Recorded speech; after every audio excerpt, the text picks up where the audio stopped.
الحمد لله رب العالمين والعاقبة للمتقين والصلاة والسلام على خير خلقه محمد وعلى آله وأصحابه أجمعين. أما بعد فأعوذ بالله من الشيطان الرجيم. بسم الله الرحمن الرحيم. سورة أنزلناها وفرضناها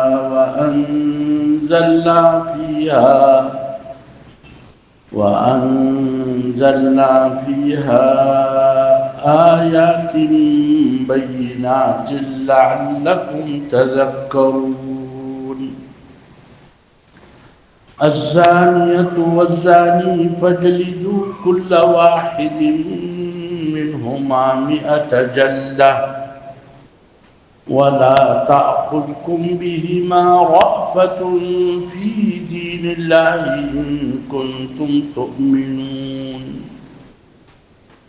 إن كنتم تؤمنون بالله واليوم الآخر وليشهد عذابهما طائفة من المؤمنين. الزاني لا ينكح إلا زانية أو مشركة والزانية لا ينكحها إلا زان أو مشرك وحرم ذلك على المؤمنين. صدق الله مولانا العظيم.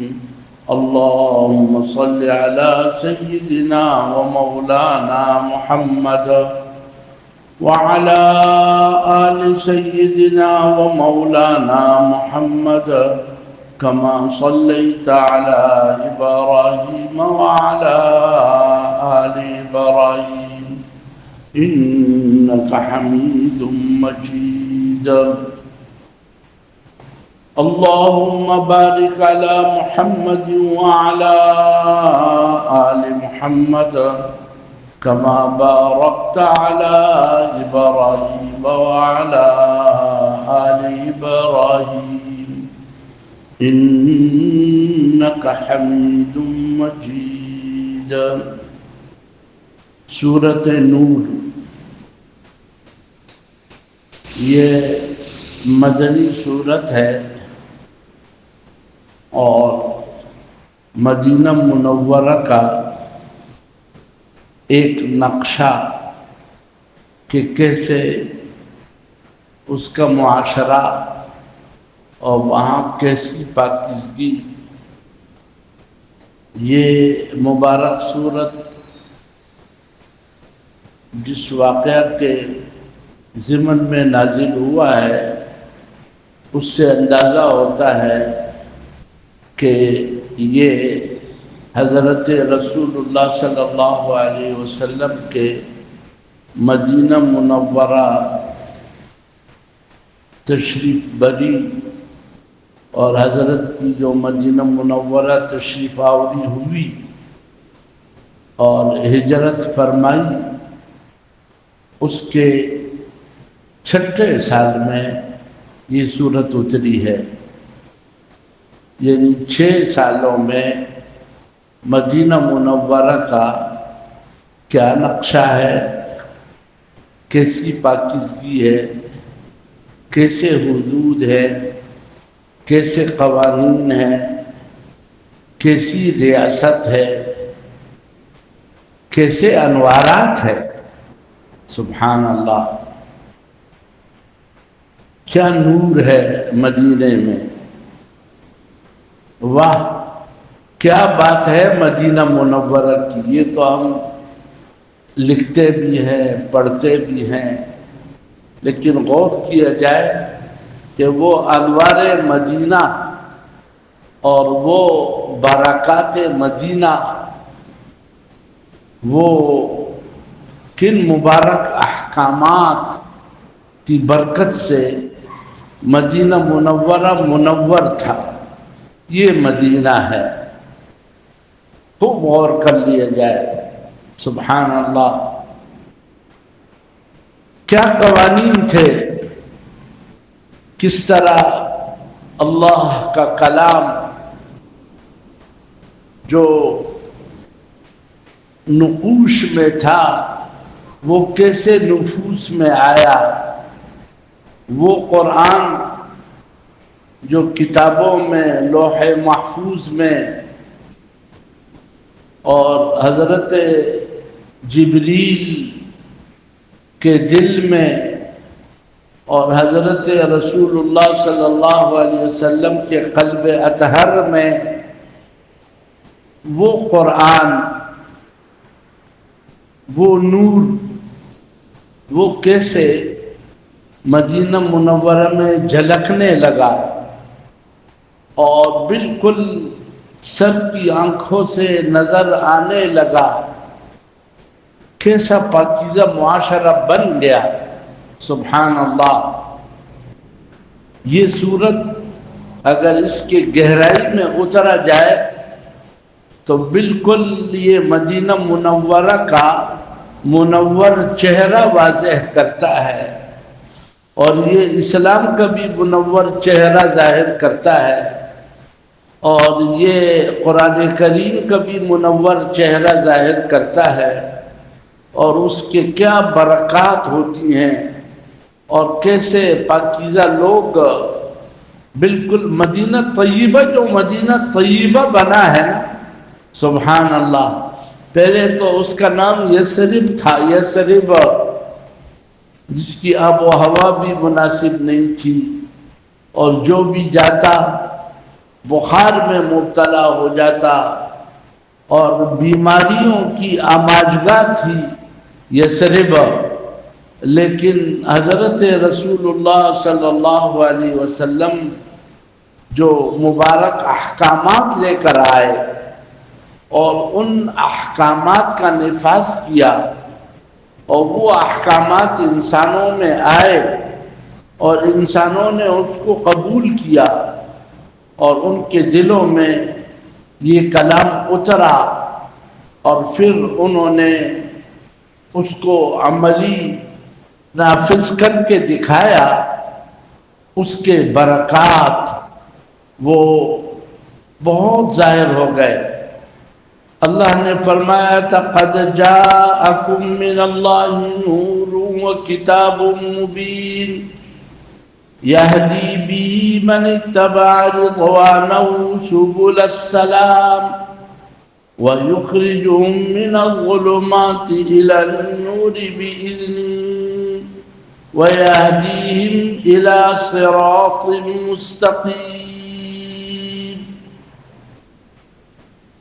حضرت محمد علیہ السلام کی ذات اقدس اور حضرت رسول اللہ صلی اللہ علیہ وسلم جس کلام کو لے کر آئے، قرآن کریم، احادیث مبارکہ، یہ دونوں ایسے زبردست نور ہیں۔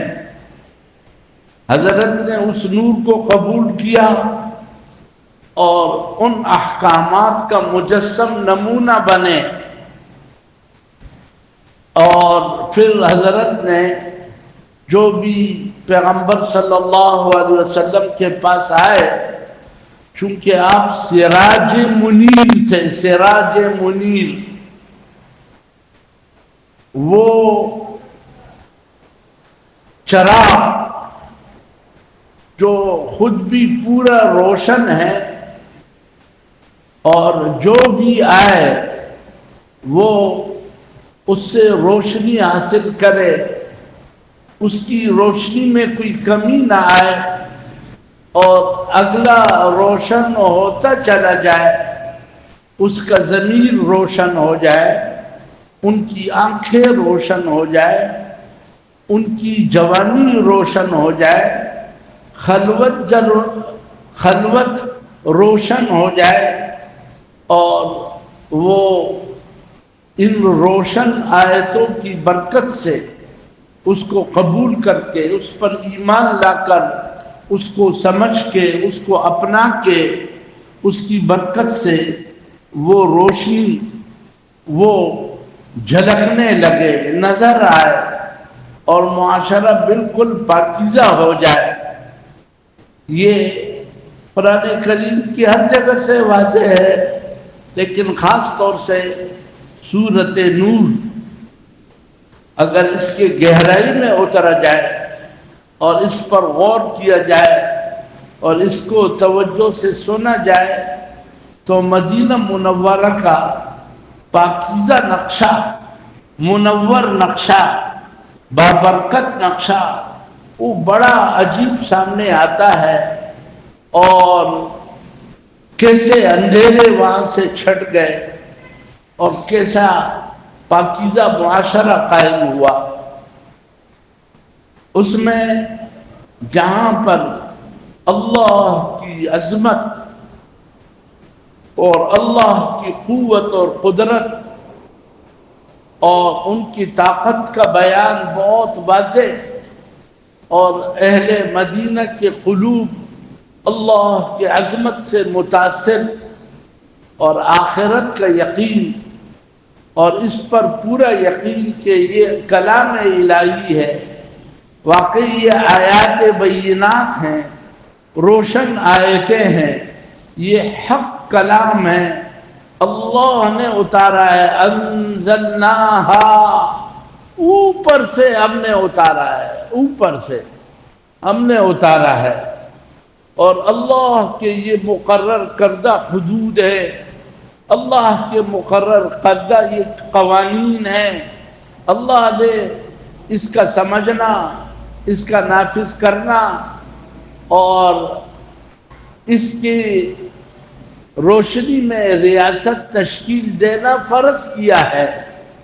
ریاست مدینہ وہ کیا اوامر وہاں فرض تھے، فرضناہا، اور کیسے پیغمبر صلی اللہ علیہ وسلم اور آپ کے اولو العزم صحابہ کرام اس کو عملاً نافذ کر کے، اور اس کے لیے نہ جان کی پرواہ، نہ مال کی پرواہ، نہ کافروں کے ملامت کی پرواہ، اور ہر چیز سے بالکل بالا ہو کے صرف ایک اللہ کو مطلوب اور اس کو مقصود بنا کر کے اور ان احکامات کو اپنے ہاں جاری کیے، اس کی برکت سے وہ پاکیزہ معاشرہ انوارات سے بھی پر ہوا، اور اس حکومت کو خلافت کا درجہ حاصل ہوا، اور وہ واقعی اللہ کی نیابت میں اللہ کے اوامر کو نافذ کرنے لگے، اور وہاں امن کی مکمل فضا قائم ہو گئی، اور جو دین اللہ پاک نے اہل مدینہ اور مسلمانوں کے لیے پسند کیا تھا وہ سب کی آنکھوں سے نظر آنے لگا کہ دین نافذ ہے، اور اس دین کی خوشبو مدینہ منورہ کے گلی گلی اور مدینہ منورہ کے ایک ایک گھر اور مدینہ منورہ کے ایک ایک فرد سے وہ خوشبو پھوٹنے لگی، اور اس کے اثرات نمایاں ہونے لگے، اور بالکل پاکیزہ فضا بن گئی۔ الطیبات للطیبین والطیبون للطیبات کا مظہر اور منظر قائم ہو گیا۔ لوگ پاکیزہ، بلدۃ طیبہ، بلدہ بھی طیبہ، شہر بھی پاکیزہ، قوانین پاکیزہ، کلام پاکیزہ، دماغ پاکیزہ، جوانی اس میں پاکیزگی، خواتین میں پاکیزگی، نسلوں میں پاکیزگی، واہ ایسے واقعی طیبہ بنا، یعنی مدینہ منورہ سراپا اس کا ایک ایک حصہ اور اس کا ایک ایک فرد وہ طیب بنا، اور جس نے اس سے روگردانی کی چاہے ظاہر میں وہ آئے بھی اور نمازوں میں پیغمبر علیہ السلام کے ساتھ شریک بھی ہوا، بلکہ بعض دفعہ جہاد میں بھی گئے، لیکن ان قوانین کو نہیں مانا اور اس کو نہیں اپنایا، اور اس میں وہ چرب زبانی کرنے لگے اور چالاکی کرنے لگے اور اس کا خلاف کرنے لگے، تو وہ اس نور سے محروم ہو گئے۔ وہ اس نورانی فضا میں بھی اندھیروں میں تھے۔ منافقین اور منافقات، ان کا اندھیرا وہ بالکل واضح ہوا کہ کس طرح گمراہیوں میں ہے، کس طرح اندھیرا پن ہے، اور ان کے ذریعے سے کیا گندگیاں ظاہر ہو رہی ہیں اور کتنا فساد برپا ہو رہا ہے، اور کیسے پاکیزہ خواتین پر تہمتیں لگ رہی ہیں، اور کتنا یہ اہل مدینہ کو ستا رہے ہیں، رنجیدہ کر رہے ہیں، مشکلات کا ذریعہ بن رہے ہیں، لیکن در حقیقت وہ اپنی تباہی کا اسباب بنا رہے ہیں۔ یہ نقشہ بھی اس صورت میں ہے، یعنی یہ صورت یہ بتانا چاہ رہی ہے کہ محمد علیہ السلام کا یہ مبارک کلام جو اللہ نے ان پر اتارا، اور یہ مبارک شریعت، یہ دودھاری تلوار ہے۔ اس کے ماننے والے، اس کو اپنانے والے وہ بڑے منور، نورانی اور صورت نور سے منور، اور ان کا دل منور، اور ان کی شرمگاہ منور، اور ان کی خلوت و جلوت منور، اور ان کے اولاد منور، اور ان کا ایک عمدہ چھال ڈال ہے، اچھا انداز ہے، بچوں کی بھی بڑی عجیب تربیت ہے، کھانے پینے کا بھی انداز، اور ان کے سلام کلام کا بھی انداز، یہ سب اس صورت میں ایک خاص انداز سے اس کو واضح کیا جا رہا ہے۔ اور وَمَن يُطِعِ اللَّهَ وَرَسُولَهُ وَيَخْشَ اللَّهَ وَيَتَّقْهِ فَأُولَٰئِكَ هُمُ الْفَائِزُونَ کا مظہر پیش کر رہا ہے کہ اس نورانی احکامات کو اپنانے والے وہ اللہ کی اطاعت کرتے ہیں، اور جو اوامر آتے ہیں ان کو پورا کرتے ہیں، اور وَيَخْشَ اللَّهَ، اللہ تبارک و تعالیٰ سے اپنے ماضی کے بارے میں ڈر رہے ہوتے ہیں کہ یا اللہ ہماری ماضی پاک ہو جائے اور ہمارے گناہ بخش جائیں، اس کے بارے میں ان کو ایک خشیت لاحق ہوتی ہے۔ وَيَتَّقْهِ، اور وہ آئندہ کے اعتبار سے پرہیزگاری کی زندگی گزارتے ہیں، بچ بچ کے چلتے ہیں، دب دب کے چلتے ہیں، ڈر ڈر کے چلتے ہیں، دیکھنے میں ڈرتے ہیں تو سننے میں ڈرتے ہیں، بولنے میں ڈرتے ہیں۔ ان پر ایک رخ غالب ہے کہ کوئی دیکھ رہا ہے، کوئی دیکھ رہا ہے، کوئی جانتا ہے، کسی کے پاس جانا ہے، کوئی مجھ سے پوچھے گا میرے دیکھنے کے بارے میں، میرے سننے کے بارے میں، میرے بولنے کے بارے میں۔ میں بولنے میں آزاد نہیں ہوں کہ جو چاہا، جو گمان قائم ہوا بس اس کو بکنے لگا، اس کو بولنے لگا۔ نہیں، اس پر بھی تنبیہات اتری ہے کہ یہ کیوں تمہارے زبانوں کے بریک فیل ہے، اور کیوں ایسی باتیں کرتے ہو جس سے فتنے ابھرتے ہیں اور جس سے مشکلات کھڑی ہو جاتی ہیں۔ زبان پر کنٹرول اور اس کے احکامات اور زبان کو نورانی بنانے کے سلسلے میں بھی اس میں بڑے عجیب، پیارے، عمدہ، عبرت آموز احکامات ہیں اور عبرت آموز حکایات ہے۔ سبحان اللہ، سورۃ نور اپنے اندر بڑے انوارات لیے ہوئے ہیں، اور بولنا کیا، سننا بھی، لولا اذ سمعتموہ، سننا، اس میں بھی پاکیزگی۔ کیسے سن لیا، کیوں سنا، یہ کیا ہوا، اور سنتے ہی تمہاری کیا کیفیت ہونی چاہیے۔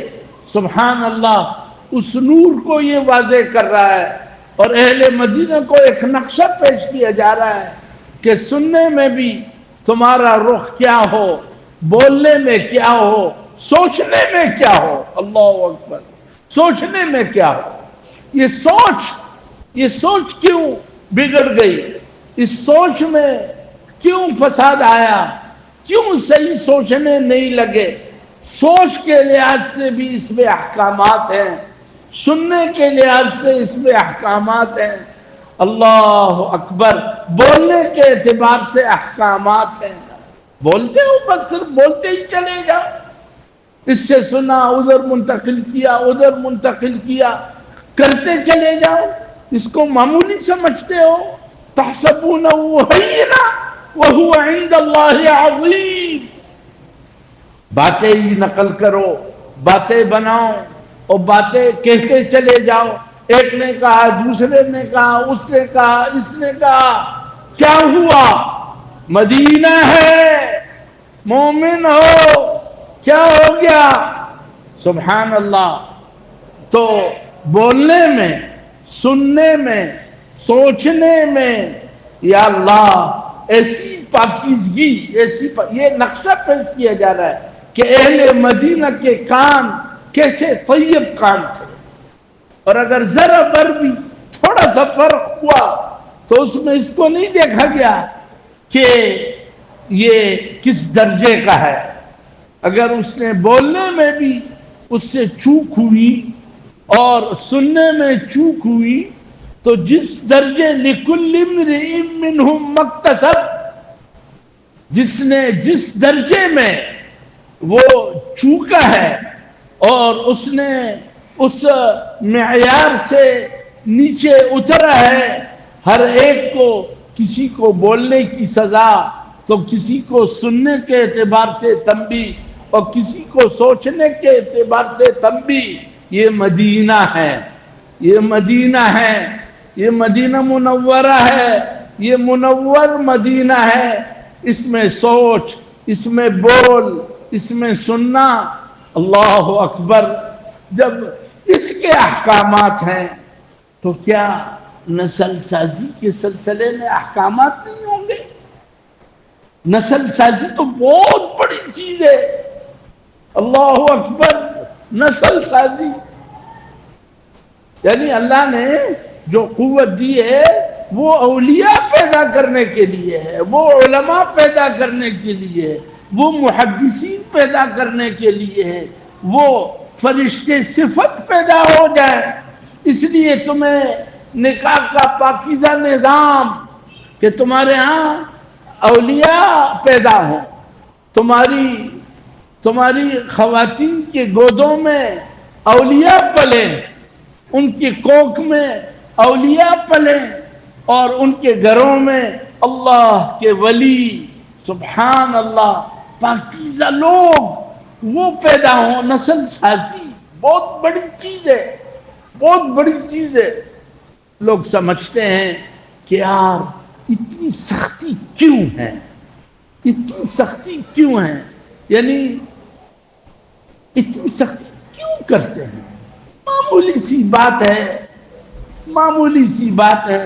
شہوت ہی تو پوری کرنی ہے، شہوت ہی تو پوری کرنی ہے. اتنی سختی کیوں ہے عورتوں کے ساتھ؟ اتنی سختی کیوں ہے ان نوجوانوں پر؟ سختی کسی وجہ سے ہے، وہ سختی تمہارے بنانے کے لیے ہے. لیکن اس پر بھی غور کیا ہے کہ یہ عظیم انسان شیخ عبد القادر جیلانی یہ کس ماں کی کوکھ میں پلے اور کیسے پاکیزہ ماں کے گود میں پلے ہیں اور کیسی سچی ماں کے گود میں پلے ہیں. اللہ اکبر. ان کی ساری ولایت اور ان کی ساری کرامتیں حقیقت میں حضرت شیخ عبد القادر جیلانی رحمۃ اللہ علیہ کے ماں کی کرامت ہے، ان کی تربیت ہے، وہ پاکیزہ کوکھ ہے. اللہ اکبر. یہ نبوی نسل ہے، یہ نبوی نسل ہے. سید ہے، سادات ہیں، سادات ہیں، سید ہیں، پاکیزہ نسل ہے. اس پاکیزہ کوکھ میں پلنے والا اور اس پاکیزہ گود میں پلنے والا بچہ شیخ عبد القادر جیلانی اللہ کا ولی ہے، اللہ کا ولی ہے، ان کے کرامتوں کا چرچا ہے، ان کے نام کی کتنے لوگ روٹیاں کھاتے ہیں، اور اللہ کی شان ہے شیخ عبد القادر جیلانی رحمہ اللہ کو اللہ نے مشرق میں، مغرب میں، شمال میں، تقریباً 30 ملکوں میں گیا ہوں، جہاں گیا ہوں تو وہاں حضرت شیخ عبد القادر جیلانی رحمۃ اللہ علیہ کا تذکرہ بھی سنا، قادری لوگ بھی دیکھے اور قادری پر فخر کرنے والے بھی دیکھے۔ بڑی حیرت ہوتی تھی، بڑی حیرت ہوتی تھی کہ اللہ نے اس شخص کی تعلیمات کو، ان کے افکار کو، ان کی پاکیزگی کو، ان کے درد کو کیسے کیسے مشرق و مغرب میں پہنچایا۔ بڑے عظیم آدمی تھے، بڑے عظیم آدمی تھے، اور واقعی ہماری بڑی پاکیزہ تاریخ ہے، لیکن افسوس ہے کہ ہم اپنے تاریخ سے بھی واقف نہیں، اپنے بڑوں سے بھی واقف نہیں۔ ہمارے لیے نمونہ کون ہونے چاہیے؟ افسوس ہے آج ہماری عورتوں کے سامنے اور ہمارے مردوں کے سامنے نمونے نہیں ہیں۔ آپ کے گھر میں اللہ حضرت محمد علیہ السلام کی اس مبارک شریعت کی برکت سے خود آپ میں اتنے عمدہ نمونے، آپ کے اوپر بڑوں میں، آپ کے مشائخ میں، آپ کے اکابر میں، آپ کے علماء میں اتنے عمدہ نمونے، اور جو اس کو اپنائے ہوئے ہیں اللہ ان میں بھی فرق بالکل واضح ہوتا ہے، ان کا دیکھنا بتا رہا ہوتا ہے یہ پاکیزہ نسل کا آدمی ہے، اس کی پاکیزگی۔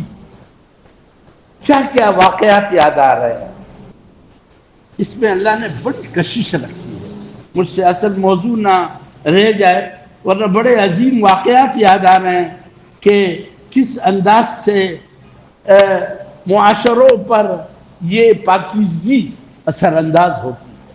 اس میں اللہ نے کشش رکھی ہے، نظر کی پاکیزگی، سوچ کی پاکیزگی، کردار کی پاکیزگی۔ اور سچی بات یہ ہے کہ گھر کی آبادی کا مزہ بھی وہی لیتے ہیں جنہوں نے ان پابندیوں میں اپنی جوانی گزاری ہو۔ افطاری کا مزہ روزہ دار لیتا ہے، جس کے روزہ رکھا ہوتا ہے نا، اور دن بھر کھایا نہیں اور پیا نہیں، اور گرمی کی شدت برداشت کی، اور سخت گرمی ہے اور خوب ٹھنڈا ٹھنڈا اور عمدہ عمدہ ان کے سامنے شربتیں، کھانے، کئی طرح کی چیزیں، لیکن اس نے کنٹرول کر لیا اپنے اوپر، نہیں کھانا ہے، بہت عمدہ ہے لیکن نہیں کھانا ہے۔ ارے بڑی شدید پیاس ہے، ایسی پیاس ہے زبان سوکھ گئی ہے، بڑا عجیب حال ہے، اور جی بڑا اعلیٰ شربت ہے، بہت ہی ٹھنڈا ہے اور بڑا ہی میٹھا ہے، لیکن وہ کہتے ہیں میرا بریک صحیح ہے، میرا بریک صحیح ہے۔ میں اس وقت میں نے اپنے پینے کی قوت کو کنٹرول میں کیا ہوا ہے، میں کسی کا بندہ ہوں، میں کسی کا بندہ ہوں، اس کے حکم کو پورا کر رہا ہوں، اس لیے باوجود یہ کہ بڑا جی چاہتا ہے، شدید پیاس ہے، میں انسان ہوں، مجھے اس کی ضرورت ہے، لیکن نہیں پیتا، نہیں کھاتا۔ اللہ اس پیاسے کو جب امر الہی کے مطابق اجازت مل جاتی ہے کہ اب پیو اور اب کھاؤ، آپ الحمدللہ اس نقشے کو دیکھ بھی چکے ہو اور آزما بھی چکے ہو۔ الحمدللہ مسلمانوں کا مجمع ہے، نیک لوگوں کا مجمع ہے، روزے کا مزہ لینے والا مجمع ہے۔ وہ افطاری کے وقت کس انداز سے شربت کے ایک ایک گھونٹ سے وہ فائدہ اٹھاتے ہیں اور مزہ لیتے ہیں۔ اللہ اکبر۔ حضرت نے جو اس موقع پر دعا فرمائی ہے نا، وہ دعا بھی بڑی عجیب ہے۔ ذهب الظم ظمأ وابتلت العروق وابتلت العروق وثبت الاجر انشاءاللہ. وہ پیاس تو چلی گئی، وہ پیاس چلی گئی. اور وابتلت العروق، ایک ایک رگ تر ہو گیا. اللہ، ایک ایک رگ تر ہو گیا. بالکل پتہ چلتا ہے آپ پی رہے ہیں منہ میں اور ہاتھوں میں کیا فرق پڑ رہا ہے، اور جی دل پہ کیا اس کا اثر ہو رہا ہے، اور ہاتھ پاؤں پہ اس کا کیا اثر پڑ رہا ہے. اللہ اکبر، بڑا زبردست لفظ ہے. وابتلت العروق،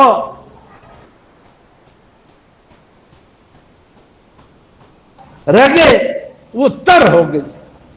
وثبت الاجر انشاءاللہ، اجر ثابت ہو گیا. اس افطاری کا مزہ روزے دار لے سکتا ہے. اس کے مقابلے میں جانوروں کی طرح یأکلون کما تأکل الانعام، جو جانوروں کی طرح چرا ہو اور جانوروں کی طرح کھایا ہو، اور اس نے اپنے پینے کے قوت کو کنٹرول میں نہ کیا ہو، پی رہا ہو پی رہا ہو پی رہا ہو اور کھا رہا ہو کھا رہا ہو، اور وہ اگر ان میں آ بھی جائے، اس دسترخوان پر بیٹھ بھی جائے، لیکن فرق بالکل واضح ہوتا ہے، دونوں ایک طرح کے نظر نہیں آتے. یہی معاملہ اس سورت نور کو اپنی جوانی میں بسانے والے نوجوان کی، جس نے اپنی قوت کو کنٹرول کیا، اور خاص طور سے 15 سے 25 سال کی جو عمر ہے، ہائے یہ بڑی عجیب عمر ہے. قوتیں آ رہی ہوتی ہیں اور ہو ایک آگ اندر، ایک آگ ہوتی ہے، آگ بڑی عجیب قسم کی آگ ہوتی ہے، بڑی عجیب قسم کی آگ ہوتی ہے، اور بالکل اس کو کنٹرول کرنا ایک بڑا مسئلہ. اس سے پہلے وہ قوت حاصل نہیں تھی، اب آہستہ آہستہ وہ قوت حاصل ہو رہی ہے. یہ بالغ ہو گیا ہے، اب وہ قوت آنے لگی ہے، اب وہ قوت بڑھنے لگی ہے. یہ موقع اس آگ کو ٹھنڈا کرنے کا ہے، نہ کہ ایسے آلات استعمال کرو، ایسے ماحول میں رہو، ایسی فلمیں دیکھو، ایسی موبائل کا استعمال کرو، ایسی باتیں کرو، ایسے نوجوانوں میں بیٹھو کہ وہ قصے کریں کہ جی ہم نے اپنی جوانی کو کیسے ضائع کیا. اور پھر جو نوجوان کو اپنی جوانی کے ضائع کرنے پہ لگاتا ہے اور غلط طریقے بتاتا ہے، توبہ. آج کالجیں اس کے مرکز بنے ہوئے ہیں، یہ حقیقت ہے، ہم آنکھیں چھپا رہے ہیں. واقعہ یہ ہے آج کی یونیورسٹیاں بالکل بڑی عجیب کیفیت ہے، نہ لڑکے محفوظ ہیں نہ لڑکیاں محفوظ ہیں. آج کے بازار وہ شیطانوں کے مرکز بن گئے ہیں. نظر کی حفاظت مسئلہ، بلکہ سائن بورڈ، جتنے سائن بورڈ ہیں عمومی طور پر سائن بورڈ وہ بڑوگیری ہے اور وہ حرام پنے کی طرف متوجہ کرتی ہے. کسی بھی چیز کی آپ ایک تشہیر کرنا چاہتے ہیں تو اس تشہیر کے لیے کسی گندی عورت کی تصویر اور ننگی عورت کی تصویر اور اس کے ہاتھوں کو اور اس کے چہرے کو اور اس کے سینے کو اور کس کس عضو کو کس کس انداز سے پیش کرو. آج کے خبرنامے وہ سب بڑوگیری ہے. یہ جتنے اینکر ہیں اور جتنے یہ خبریں دینے والے ہیں، اور ان خبروں میں وہ خواتین جو بول رہی ہوتی ہیں جس انداز سے، اللہ اکبر، بالکل فساد ہے، بالکل فساد ہے. اس خبروں سے خیر پہلے گی، وہ شر کا مرکز ہے. تو شر کے مرکز بنے ہوئے ہیں، اور یہ تو وہ چیزیں ہیں جس کو ظاہر میں ایک شرافت کے ساتھ پیش کیا جاتا ہے. اس شرافت میں اتنی گراوٹ ہے تو آگے جو وہ فلمیں ہیں اور وہ جو مختلف قسم کے شکلیں چل رہی ہوتی ہیں، واقعہ یہ کہ یہ ساری وہ چیزیں ہیں جو حکومت کی نگرانی میں اول سے آخر تک نوجوانوں کو گمراہ کرنے اور اس آگ کو ٹھنڈا کرنے کے بجائے اس کو ابھارنے اور اس کے غلط استعمال کرنے اور ان کے سوچوں کو فاسد کرنے اور ان کے نسلوں کو فاسد کرنے اور ان کی تعلیموں کو فاسد کرنے اور ان کے خرچوں کو فاسد کرنے اور ان کی کمائیوں کو فاسد کرنے اور ایک لٹیرا پن ہے جو اول سے آخر تک مشرق میں، مغرب میں، شمال میں، جنوب میں، سیاحت میں، کھیلوں میں، تعلیم میں، بازاروں میں، ہر جگہ پر وہ بالکل نمایاں ہے۔ یہ وہ حقیقت ہے کہ جس میں ذرا بر کوئی بات چھپی ہوئی نہیں ہے، اور آپ حضرات مجھ سے زیادہ اچھی طرح جانتے ہیں۔ اب اس کے لیے بے چین نہ ہونا، اس کے لیے پریشان نہ ہونا۔ یہ صورت کچھ ابھارتی ہے کہ انزلناہا وفرضناہا، ہم نے مدینہ منورہ والی فضا قائم کرنے کو فرض کیا ہے۔ اس صورت کی طرف صحیح توجہ ہونی چاہیے، اور اللہ کرے کہ ہمارا یہ مجمع بھی اس طرف توجہ کرے اور وقت پہ آئے اور اس کو سنے۔ میں اس کا جو اس غلط معاشرے کے لیے سزاؤں کی بات ہے اس کے بارے میں ایک آیات پڑھ لیتا ہوں کہ آپ حضرات کو اندازہ ہو کہ کتنا یہ سورۃ نور اس معاملے میں حساس اور کس پاکیزگی کو یہ چاہتا ہے۔ ارشاد ہے الزانیۃ والزانی فاجلدوا کل واحد منہما 100 جلدہ۔ الزانیۃ والزانی، اس کو کوئی اور نام نہیں دو، اور نام بھی ہو سکتے ہیں۔ اس نے جب یہ فعل سرزد ہوا اور ثابت ہو گیا، التی زنت، جس نے زنا کر لیا، اور زنا کیا ہے؟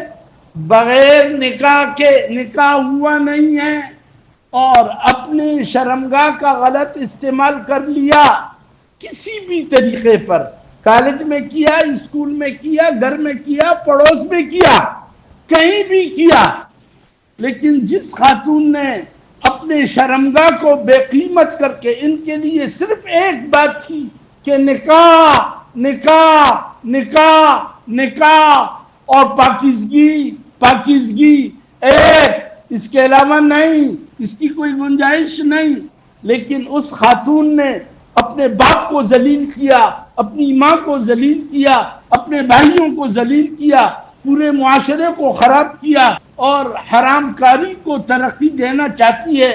اس کے لیے اس نے وہ سارے احکامات جو شرمگاہ کے حفاظت کے بارے میں تھے، نظر کے حفاظت کے بارے میں تھے، یہاں تک کہ وَلَا يَضْرِبْنَ بِأَرْجُلِهِنَّ لِيُعْلَمَ مَا يُخْفِينَ مِنْ زِينَتِهِنَّ، یہاں تک احکامات تھے کہ چلتے ہوئے بھی اس طرح قدم نہ رکھیں کہ جو انہوں نے زیورات پاؤں میں ڈالے ہیں اس کی آواز کسی کو لگے اور وہ فتنے میں مبتلا ہو جائے۔ نہیں، اس طرح قدم بھی نہیں رکھنا۔ وَلْيَضْرِبْنَ بِخُمُرِهِنَّ عَلَى جُيُوبِهِنَّ، وہ اپنے سینے کا بھی اظہار نہ کرے، اس کو بھی اچھی طرح ڈھک کے رکھے۔ الزانیۃ والزانی، جس نے یہ سارے حدود پار کر کے اور اپنے شرمگاہ کا بغیر نکاح کے استعمال کر لیا اور اس کا یہ زنا ثابت ہو جائے، اور دوسری طرف سے وہ ذلیل مرد جو اپنی اس سارے اوامر کو توڑ کر کے اور بالکل آخری انتہا تک پہنچ کر کے اور اس قوت کا غلط استعمال کرتا ہے۔ اب یہ دو قسم کے لوگ ہوں گے، ایک تو وہ ہوں گے جن کی شادی نہیں ہوئی ہے، غیر شادی شدہ ہے، اور ایک طبقہ وہ ہے جو شادی شدہ ہے۔ اللہ اکبر، کیا مبارک شریعت ہے، کیا پاکیزہ شریعت ہے، دونوں کے اعتبار سے الگ احکامات ہیں۔ یہ جو آدمی شادی شدہ ہے یا یہ خاتون جس کی شادی ہو گئی ہے اور وہ پھر اس گندے کام میں لگتی ہے اور وہ ثابت ہو جاتا ہے، اس کے گواہ ہوں یا وہ اعتراف کرے، وہ اعتراف کرے، اقرار کریں، یا اس کے گواہ مل جائیں کہ یہ کام انہوں نے کیا ہے اور ہو شادی شدہ، صاف حکم ہے اللہ کا، تورات میں بھی تھا اور پیغمبر علیہ السلام پر بھی اترا، پیغمبر علیہ السلام نے اس کو نافذ کیا، یہاں تک کہ یہود پر نافذ کیا۔ یہودیوں سے یہ سرزد ہوا، وہ آئے خیبر کے یہودی پیغمبر علیہ السلام کے پاس، اور پیغمبر علیہ السلام نے تحقیق کر کے، میں انشاءاللہ سورہ مائدہ کی وہ آیتیں بھی پڑھوں گا، شاید آج تو موقع نہ ملے، میں نے نکال کر کے رکھی تھی۔ حضرت نے یہود پر نافذ کیا۔ خود مسلم معاشرے میں یہ ہوا، لیکن ساتھ ہی ان میں غیرت تھی، وہ آئے، اعتراف کیا اور کہتی تھی طہرنی یا رسول اللہ، میں تو گندی ہو گئی ہوں، مجھے پاک کیجئے، میں گندی ہو گئی ہوں، مجھے پاک کیجئے۔ اس طرف سے آئی، اس طرف سے آئی، 4 مرتبہ اعتراف کیا۔ جب اعتراف کیا، ثابت ہوا، تو حضرت نے ارشاد فرمایا کہ اس کی سزا رجم ہے، پھانسی نہیں ہے، تلوار سے کاٹنا نہیں ہے، انجیکشن مار کر نہیں ہے، نہیں، ان کو کھلے میدان میں لا کے پتھروں سے مارنا، پتھروں سے مارنا، اس وقت تک مارنا کہ مر جائے۔ صاف ہے، صاف ہے، یہ کوئی شرم کی بات نہیں ہے، یہ علاج ہے، یہ علاج ہے، یہ سورۃ نور ہے، اس کے انوارات ہیں، اس کے برکات ہیں، اس پر شرمانا یہ بھی ایک مرض ہے۔ بہرحال ان کو اگر غیر شادی شدہ ہے تو فجلدوا کل واحد منہما 100 جلدہ، بڑے تاکیدی الفاظ ہیں۔ اس خاتون کو بھی، اس مرد کو بھی، ہر ایک کو 100 کوڑے لگائیے، 100 کوڑے لگائیے، اور لا تأخذکم بہما رأفۃ فی دین اللہ ان کنتم تؤمنون باللہ والیوم الآخر، اگر تمہارا اللہ پہ ایمان ہے اور تم مسلمان ہو، اگر تمہارا ایمان اللہ پر ہے اور آخرت پر ہے، تو لا تأخذکم بہما رأفۃ، تم میں ان بے ایمانوں، یہ زانی مرد اور عورت پر یہ سزا نافذ کرنے کے سلسلے میں کسی طرح کوئی نرمی نہیں آنی چاہیے۔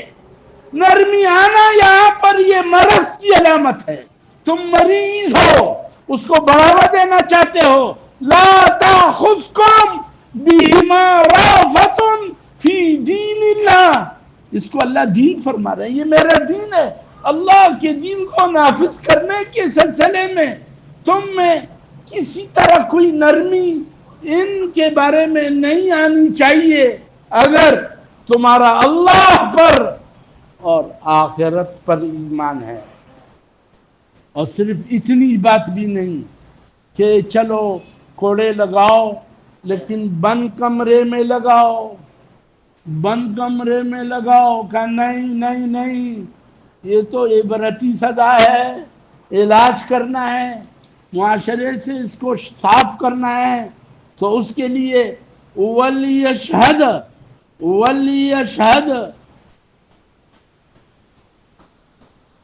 مومنوں کا ایک طائفہ، وَلْيَشْهَدْ عَذَابَهُمَا طَائِفَةٌ مِّنَ الْمُؤْمِنِينَ، مومنوں کا ایک طائفہ، ایک جماعت اکٹھی کر لو، بلاؤ، سب آ جائے، اس رسوائی کو بھی دیکھیں، ان کو عبرت بھی حاصل ہو جائے، ایمانداروں کا ایک طائفہ حاضر ہو جائے اس کے عذاب کے وقت، ان کی سزا کے وقت۔